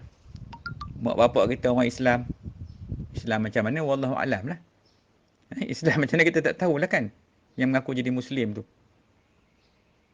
Kalau orang beriman, yang wanitanya tutup aurat. Ni rambut gerbang, rambut berjalan. Islam juga tu tanya Islam. Islam. Jadi, benarkah begitu? Ya. Mana satu yang betul? Islam sejak dalam kandungan. Islam baka, Islam tok nenek, lahir-lahir terus jadi Islam. Ni Islam. Jadi kita nak faham, kena faham benda macam ni. Pasal dia melibatkan agama. Soal agama tak boleh dimain-mainkan. Jangan duk peleceh. Jangan duk pandang rendah. Jangan pandang hina soal agama ni. Kamu nak mati esok, kamu tahulah. Malaikat maut datang tu baru kamu tahu agama tu macam mana. Penting tak penting agama ni. Duk melayan perangai setan tu, perangai jahat tu. Jahat dah jadinya. Sebab setan ni disuka sangat. Dia kondem-kondemnya, dia hina-hinanya. Kita ni buat ilmu agama. Benda-benda agama, ilmu Allah, jangan duk pandang rendah. Sebab ilmu ni nur. Dia datang daripada Allah, bukan daripada kita. Bukan kita nak mereka-reka tulis benda tu. So, jadi bila benda ni cahaya ni, duduk dalam tempat gelap, dia menerangkan hati kita. Yang duk jadi degil, bantah barut ni apa semua ni. Sebab dia tak nak masuk cahaya tentu. Dia duk melayankan nafsu-nafsi tu. Mana iblis suruh tu dia seronok sangat. Mana nafsu dia suruh tu dia seronok sangat. Nak mengaji ni jauh sekali. So kita nak faham macam mana jadi Muslim ni. So bila kita faham Islam ni sejak dalam kandungan. Betul ke? Dalam kandungan dah jadi Islam dah. Islam ni semayang kan? Kena solat, kena itu ini. Tapi tak solat je ni jadi Islam. Itu macam mana? Kemudian Islam baka. Istilah ni lumrah orang sebut. Bukan saya yang sebut. Lumrah. Itu dia panggil kauni, itu keturunan. Islam. Actually bukan Islam, Muslim lah. Orang panggil, orang kita biasa sebut. Engkau ni Islam baka ke? Apa ni Islam tok nenek apa ni? Kan? Siap dengan serapah menteranya. Setahun sekali buat jamu pula kan jin-jin tu. Ada siap dengan apa? Dengan telur separuh masak lah. Nak jamu jin tu. Tanya, Pah buat apa tu Pah? Tak boleh. Tak buat karang ni tok nenek kita punya. Kacau pula kita karang. Tu dia buat masuk dalam kehidupan kepercayaan animisme tu. Percayaan yang karut-marut tu. Jamu jin. Ini amalan-amalan Islam yang bercampur aduk dengan kepercayaan Hindu, kepercayaan dengan sangkut paut dengan jin ni. Mistik ni. Contoh Tok Bidan. Dulu kan hospital tak ada. Tok Bidan kampung. Tengok macam dia buat. Tak.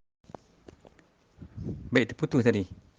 Jadi, kepercayaan animisme, kepercayaan yang melibatkan kehidupan zaman dulu. Bawa masuk dalam kehidupan Islam. Kepercayaan kepada jin-jin, saka, nak kena jamu lah. Itu cerita dulu-dulu. So, kita kena faham ilmu tu. Jangan bawa dalam kehidupan kita. Benda tu benda syirik, tak boleh beramal. Saya dulu berpuluh tahun, 20 tahun ingat duduk bidang tu. Duduk dalam kajian tu sambil berubat tengok jenis Islam tu. Nenek memang ramai orang Melayu ni. Benda tu nak kena buang. Jin-jin tu kena buang. Sebab dia kacau benih tu. Dia kacau benih kita tu. Kita bawa dalam kehidupan kita, tak buang dia, dia duduk tumpang.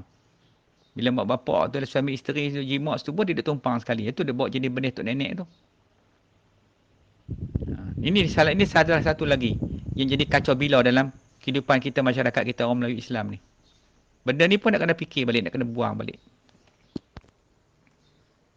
Tidak, hancur habis. Okey. Jadi tentang bagaimana jadi Muslim tadi. Lahir-lahir terus jadi Islam. Ya ke? Tidak nah. Lahir-lahir itu dilahir di dalam keluarga Islam. Maka sebab itu, ayah dia, kalau yang lelaki diazankan. Yang perempuan diiqamahkan. Untuk apa diiqamahkan dan diazan? Nak pendengarkan balik kepada anak, wahai anakku, kamu telah berada di atas muka bumi ini. Hidup kamu di sini. So diazan kalimat yang pertama. Ingat balik perjanjian kamu dengan Allah dulu. Itu maksud dia, perjanjian azan yang pertama tu. Nak peringat kepada anak. Sebab anak tu lahir tu dia baru terlupa je kehidupan dia masa di alam lahut dulu. Duduk dalam rahim ni. Turun keluar. Lupa dah. Maka ayah tadi peringat balik ke anak tentang kehidupan ni. Kamu sekarang berada di dunia. Inilah kalimat pertama. Ingat balik, bagi dia ingat balik. Oh, anak tu teringat balik. Anak ingat, insya-Allah dia dengar. Lelaki dia azan, kalau perempuannya dia iqamahkan. Itu mana dibesarkan dalam keluarga Islam. Dibesar-besar, dididik. Sampai masa tempoh yang wajib bagi dia jadi mengucap syahadah, maka ayah ajar balik syahadah. Itu kaedah yang betul. Bukan kita lepas dia begitu. Beranak-beranak tu dia Islam, belum lagi. Syarat Islam apa? Kena solat, kena puasa, kena zakat, kena haji. Tu kena faham. Jangan kita ingat, oh, bukan Islam dah, Islam dah. Dalam keluarga Islam. Lahir-lahir dalam keluarga Islam. Islam dah tu. Tapi Islam macam itulah. Tak ada amalan pun. Sampai masa dia, dia kena hidupkan amalan Islam tu. Baik, Wallahualam.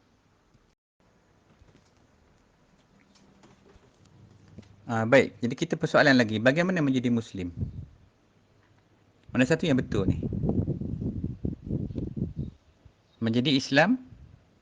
Menjadi Muslim? Maknanya menjadi Islam tu kita sebut, sebenarnya kita ni sebut jadi Islam, tapi sebenarnya menjadi Muslim. Menjadi Muslim dengan niat. Jadi Muslim dengan niat. Ini kita menjadi orang Islam, orang Muslim ni menjadi seorang Muslim yang menerima akan Islam dengan kita berniat menerima akan agama tu. Jadi sebab apa? Sebab innamal a'malu binniyat. Semuanya amal itu dengan niat. Apa amal pun kena ada dan niat ni hadis. Jadi kalau tak berniat, jadi Islam juga. Islam tadi itulah yang kita sebut kauni itu. Itu daripada mana datang huruf itu? Daripada ulama-ulama ahli sunnah wal jamaah. Kita tengok. Contohnya Imam Sanusi rahimahullah ta'ala. Dalam kitab-kitab mereka tulis, itulah cerita dia. Ini kita mengaji ni baru basic ni. Kita tak pergi dalam lagi. Kita dalam lagi takut dia tengok. Itu taklah mudah bab mengaji agama ni. Kita nak Islam yang mana? Kita nak Islam kita yang bila kita niat yang ada hubungan kita dengan Nabi SAW. Islam yang berhubung dengan Rasulullah.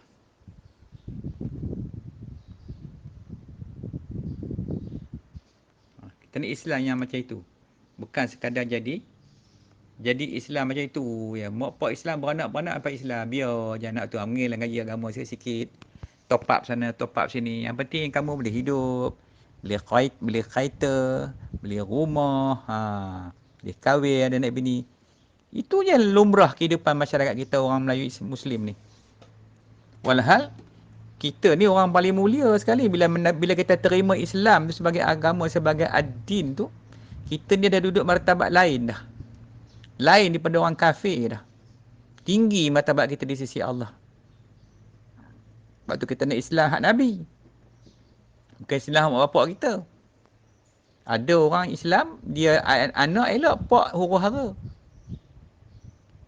Kan? Kita kalau boleh biar semua, biar mak bapak, semua kita nak. Mana yang kita dekat kita ni, kita ajak. Ajak balik kepada Islam. Kalau ada orang nak komen kebukan tu, biar je lah. Zaman hari ni, siapa pun boleh bercakap. Buka tekan je FB tu, tekan je WhatsApp, tekan lah apa saja. Dia cakap tak ada siapa nak halang pun. Kementerian Komunikasi pun tak sempat dah nak halang. Bayangkan berjuta orang. Sampai ke budak kecil boleh main handphone sekarang ni. Cakap lah apa saja pun. Kita tak boleh. Kita tak mahu macam tu. Kita nak ada adab dia. Kalau kita jadi orang Islam, Muslim, ikut betul-betul Islam, hak pusaka Rasulullah. Macam mana pula nak duduk tempat Islam pusaka Rasulullah? Siapa yang bawa Islam pusaka Rasulullah ni? Al-ulama warasatul anbiya. Walaupun dalam keadaan hiruk pikuk, kita dengan PKP, dengan COVID-19 ni, dengan ekonomi yang runtuh dan sebagainya, itu biarlah, itu fitrah. Itu semua kerja Allah Ta'ala. Kita apa yang kita nak buat? Nak balik kepada Islam hak Nabi tu. Kok mana pun aku nak cari juga. Siapa yang bawa Islam Nabi? Ulama. Siapa dia ulama? Ni persoalan dia. Nak kena rujuk pada ulama yang bawa Islam Nabi. Tu Nabi kata, ulama tu waris aku. Lepas tu siapa yang kasih kepada ulama, macam dia kasih kepada aku. Siapa yang benci kepada ulama, macam dia benci kepada aku. Kita nak pergi ke mana? Kita nak cerita nak selawat kat Nabi, tapi kita benci ulama. Nabi pun tak tengok muka kita dah. Kita musuh dengan ulama. Lepas tu kita selawat kat Nabi je. Kita nak Nabi je. Mana boleh nak kat Nabi? Siapa yang bawa kita kepada Nabi? Ulama. Nabi 1400 tahun kita. Kita berkehidup zaman Nabi. Mana ulama ni dulu? Kalau kita benci hari-hari maki hamu ulama. Sampai ke Nabi tak sampai lah amalan kita besok. Kita pun malam selawat. Tapi siang benci ulama. Maki hamu ulama tu ulama ni. Asyik orang duduk agama kita kutuk. Malam pun kita duduk kat Nabi. Memanglah betul. Nabi kata amalan. Ulama tu tak ada amalan yang tolak. Melainkan selawat pada Nabi. Tapi persoalannya, kamu tu benci sangat kat ulama' kenapa? Ulama' mana ni? Ulama' ahlillah. Kita bukan cerita ulama' politik. Kita nak cerita ulama' ahlillah. Ulama' ahli Allah. Kita panggil ulama' ahlillah. Ulama' ahlil akhirah. Ulama' ni dia ada sampai kiamat esok. Sebab apa? Dia tak boleh hilang. Allah jaga agama dia. Allah pelihara agama dia dengan apa? Dengan Allah zahirkan para ulama' ni pada tangan-tangan mereka itu yang membawa Islam hak Nabi. Sebab Islam itulah Mahdi bangkit besok. Islam itulah yang Mahdi akan terima balik. Yang Imam Mahdi bawa balik Islam, itulah Islam hak Nabi. Daripada ulama-ulama yang sampai satu ulama tangan satu ulama sampai lah besok zaman Imam Mahdi, maka boleh dibai'ah Mahdi di depan makam Rasulullah tu, di Baitullah tu besok. Maka dibai'ahnya imam tu Mahdi dengan syahadah ni. Islam hak Nabi tu dia kena ambil balik Islam. Itu syarat dia. Sebab tu maka kita nak dapatkan Islam tu, maka kita kena terima syahadah tu. Kita kena terima, kena mengucap dua kalimat syahadah, iaitu kena ada iqrar dan ada tasydik. Masa bila? Ketika akil baligh dengan niat fardu tadi kita sekali seumur hidup. Maka jadilah istilah tadi sekali seumur hidup tu dengan niat. Maka kena faham. Mak bapak yang nak buat kerja ni nak ajar anak dia kena faham dulu. Kalau tak faham jangan buat. Cari dulu mana-mana ulama, mana-mana ustaz, tok guru yang boleh bawa anak-anak tu. Kan? Cuma musim PKP ni susahlah sikit. Maka timbullah pula tentang macam nikah online. Kalau nikah online boleh. Sedangkan kalau ikut Islamnya, tak payah online lah. Kalau orang tu dekat dengan kita, kita ni jauh. Yang nak kahwin ni jauh. Orang yang nak kahwin ni pengantin ni, dia boleh lantik wakil. Nabi dah ajar dah. Lantik wakil dekat. Contohnya Perak dengan Selangor. Tak boleh pergi Selangor. Lantik wakil dia di Selangor supaya pergi nikahkan bagi pihak dia. Boleh tak salah, memang itu yang terbaik. Dah tak boleh pula lah ni. Tapi alhamdulillah lah kalau kat Perak ni nampak jabat agama panggil. Bolehlah pergi kalau nikah tak ada hal. Bagaimana dengan syahadah? Kita ni PKP ni macam mana ni? Nak keluar tak boleh. Boleh tak pakai online? Sebenarnya boleh. Tak ada isu apa kan? Boleh. Aulanya di depan lah. Tapi dah keadaan darurat, mana yang boleh dulu. Gitu. Baik, tak apa yang tu. Kemudian, insya-Allah. So, apa yang kita nak buat? Ialah kembali balik kita kepada kaedah yang asal tu. Kita jumpa anak-anak ulama balik. Ya? Tanya mereka balik, bincang balik. Kemudian, terima balik syahadah tu. Itu yang terbaik. That's the best. Itulah baru yang betul Islam yang sebenarnya kita patut buat. Dengan bila kita ikrar, kita yakin, kita tahu bila tarikh kita mengucap balik, bila walaupun dah terlepas akil balik, dah tua, dah pun tak apa. Yang penting buat sekali. Semuanya sekali kita buat sebelum kita mati. Sebab lepas mati tak hidup dah. Just forever. Dunia ni pun dah tak ada dah lepas ni besok. Lepas ni dunia ni hancur lebur, dah tak ada dah. Dia tak guna kita nak sembang benda yang lepas. Tengah ada masa, tengah ada waktu ni, kita puluhlah, buatlah kat mana pun. Carilah jalan. Supaya dapat balik kita kembali kepada dua kalimah syahadat. So, dia fikirlah, hai orang dulu ke apa jadi orang dulu. So, dia fikir, kita kira kita dulu. Itu semua kerja Tuhan. Tak ada sibuk apa-apa. Nipu aku dulu macam mana, tuk aku macam tu. So, dia kira lah. Kita bukan boleh tentu kehidupan mereka pun. Allah yang tentukan. Dan mereka sendiri yang tentukan kehidupan mereka itu. Sebenarnya itu kedudukan dia. So, kita faham balik. Sekarang ni apa kita nak buat? Balik kepada yang asal balik. Kita cari balik para ulama balik. Kan? Jangan ulama, jangan cari orang lain. Cari ulama. Tok guru dulu. Yang mahir bahagian-bahagian macam ni kan, yang ada sanad dia, yang boleh berhubung, yang boleh amalan dia, tariqat ke apa kan yang sampai kepada Nabi itu, terima balik dekat situ. Rupanya kita terima sekali dalam hidup kita. Wallahu a'lam. Baik, alhamdulillah kita ada 1-2 slide lagi je untuk akhiri kuliah pagi ni. Tak apalah, pagi ni pun tak ke mana kan, semua orang cuti, yang masih dalam tak bekerja pun ramai. So eloklah kita belajar, kita faham dulu. Jadi saya ingat habis slide ni tak sempat. Okey, saya ada 2 slide lagi insya-Allah. Baik, jadi apakah tugas wali atau penjaga? Tugas wali dengan penjaga ni apa kerja mereka? Ni yang kita nak kena faham sikit. Siapa wali? Siapa penjaga? Ayah. Jadi persoalan sekarang ni ayah. Ayah tu adalah wali. Nak nikahkan anak, nak syahadahkan anak, semua kerja ayah. Melainkan ayah tak boleh buat. Ayah wakilkan. Macam sebenarnya banyak kita tengok orang ayah ni, jumpa Tok Kadi, dia minta wakil, saya wakilkan Tok Kadi nikahkan anak, saya tak berani nak nikahkan anak dia. Agaknya banyak syarat tak cukup. Sama juga dengan nak syahadahkan anak dia, tak rasa tak mampu aku ni. Tak mampu tak apalah, isteri dia kata, abang bawa lah pergi jumpa mana-mana Tok Guru ke Ustaz kan. Jom kita boleh syahadah sekali sama-sama kita. Baru tahu benda ni. Kan baik benda-benda macam tu. Daripada ajak anak-anak pergi kelah tepi pantai, pergi dekat the mall, duduk kat Madin, lepak kat Madin tu, buat apa faedah Boleh pula buat yang itu. Ni kita tukar dah. Kehidupan kita ubah. Kita ubah dah kehidupan kita. Maka ayah adalah wali lah bagi anak. Yang nak wajib ajar pada anak, nak tajdid pada anak syahadah tu adalah ayah. Apa ayah nak ajar pada anak? Asyhadu alla ilaha illallah wa asyhadu anna Muhammadar Rasulullah. Itu yang ayah nak ajar pada anak. Ustaz, saya ni ayah tapi tak kerti lah Ustaz. Kamu tak belajar ke? Tak tahu lah Ustaz, ni pun muja hidup macam ni Ustaz. Muja lagi berjumpa ni, tidak langsung bela Ustaz, tak kerti langsung bab syahadah ni. Tu, tak apalah, mengaku sudah kita ni bukannya sempurna, macam saya kata tadi. Ada cacat celah kita ni. Tapi janganlah biar cacat celah tu merosakkan kehidupan kita. Mana boleh baiki, kita baiki. Betul balik kan? Kita punya kehidupan kita tu. So benda ni jadi elok, jadi baik kan. Benda kita tak sempurna. Baik, lepas tu Masa bilanya kita nak ajar anak kita tu pula? Ketika anak dah sampai akhir balik, bila isteri kita beritahu, bang, kakak tu dah akhir balik dah bang, apa kita nak buat? Ish, abang tak berani lah. Abang bukannya kerti bab macam ni. Bila kita tanya lah, mana ustaz yang kerti ke? Contoh. Yang boleh hajar syahadah balik. Tapi biarlah ustaz nak syahadah tu, dia pun memang dah disyahadahkan. Dia pun dah terima syahadah. Supaya sanad itu dengan Rasul tak putus berhubung-hubung.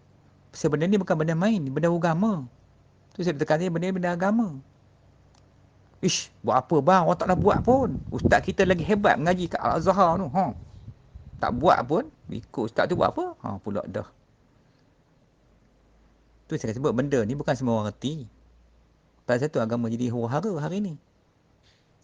Saya ada cerita, saya ingat sekali ketika saya buat kuliah dekat di dewan tempat saya ni. Salah seorang yang datang tu orang Yaman. Dia ni penulis Quran, penterjemah Quran. Dia pakai bahasa Tagalog, bahasa Urdu, dia terjemah.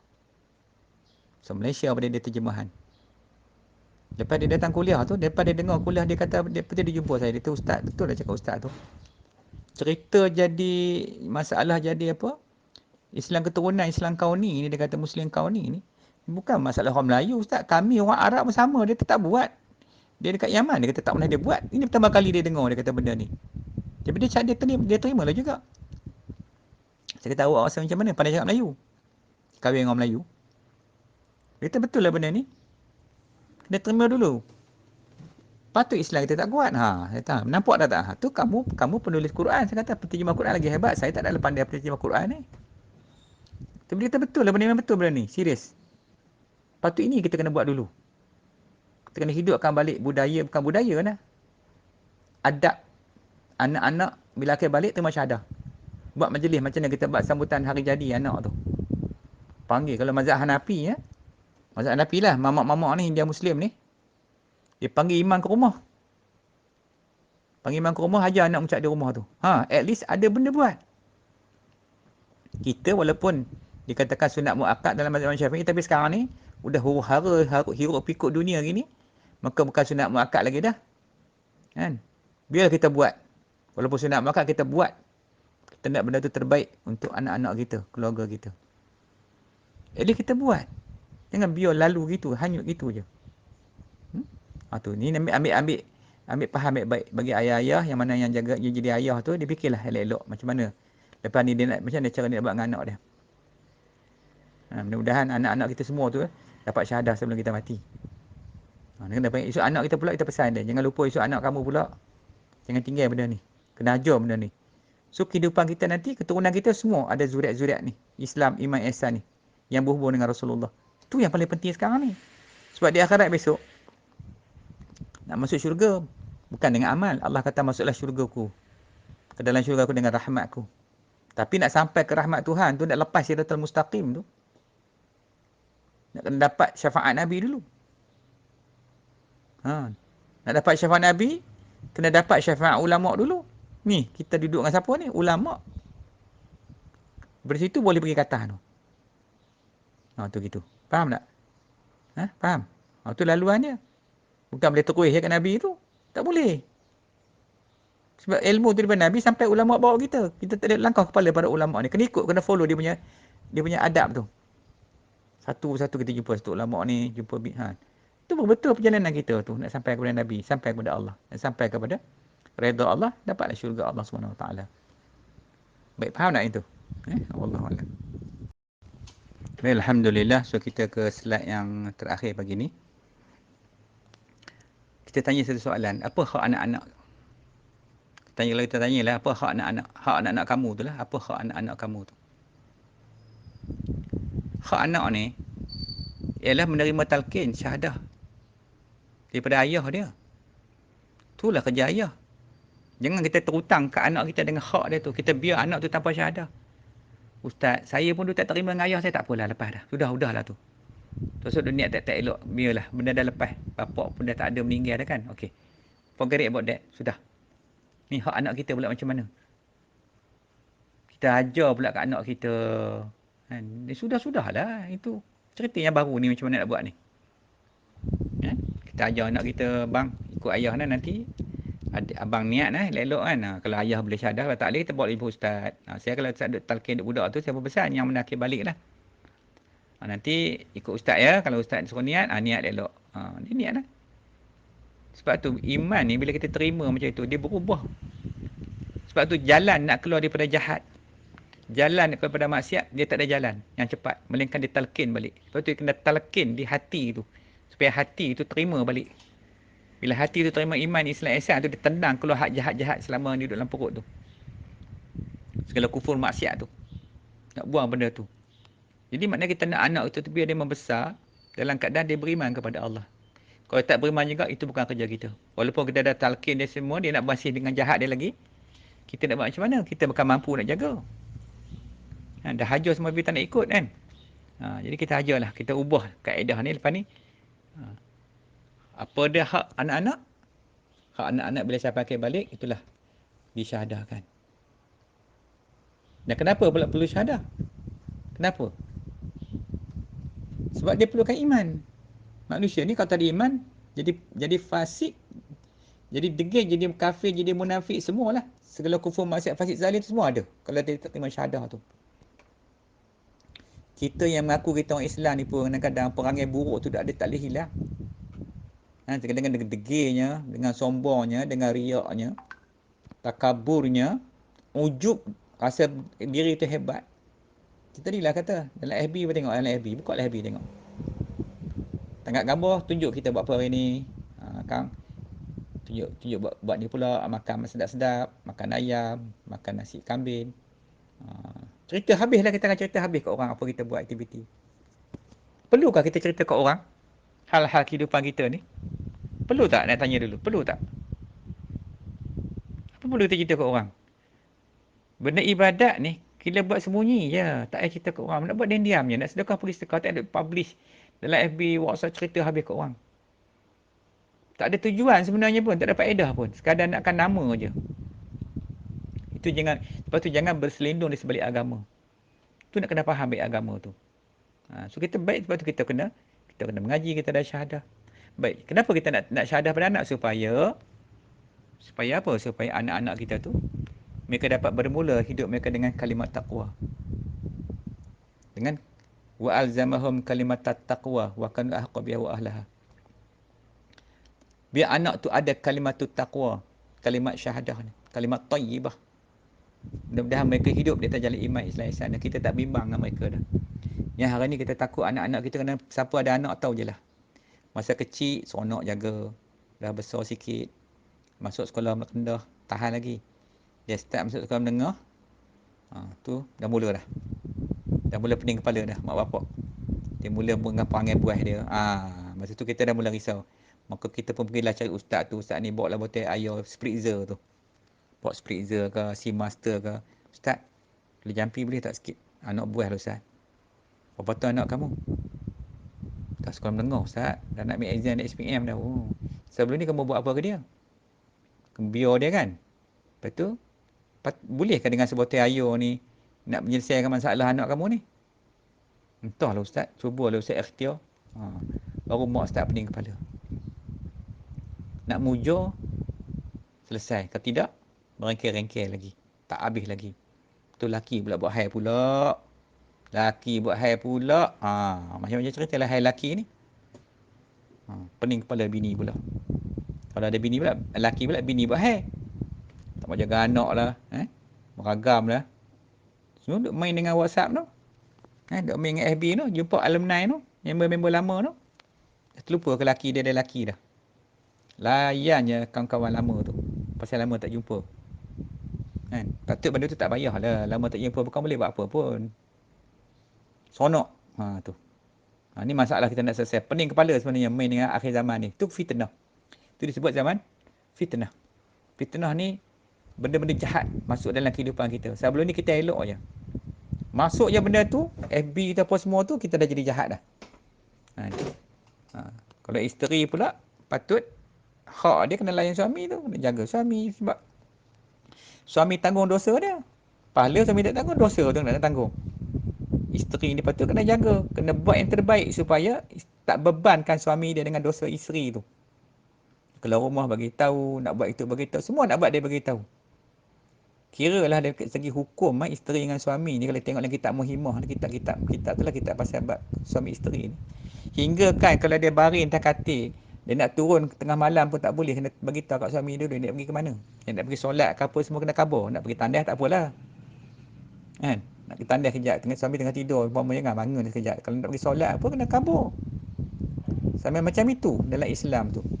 Kan kita tetapkan hukum, Allah yang tetapkan hukum tu. Cuma kita tak suka ke hukum tu. Kita pakai hukum kepala otak kita je banyak. Orang manusia macam itulah. Kerana hukum Tuhan ni dia kan suka. Dia nak buat hukum dia sendiri.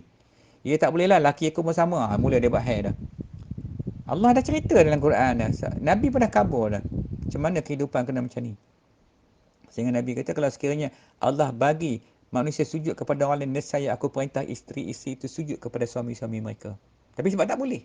Nak cerita macam itu. Antara suami isteri ni. Dunia tak nampak lah bang akhirat esok kita tengok lah macam mana. Lepas tu kita kena beriman. Itu nama dia iman. Iman dia percaya pada apa yang Allah dan Nabi cakap. Bila percaya kepada Nabi, kita akan pegang apa yang Nabi cakap. Kita takkan tolak langsung sebab betul Nabi cakap. Hak tipu ni kita.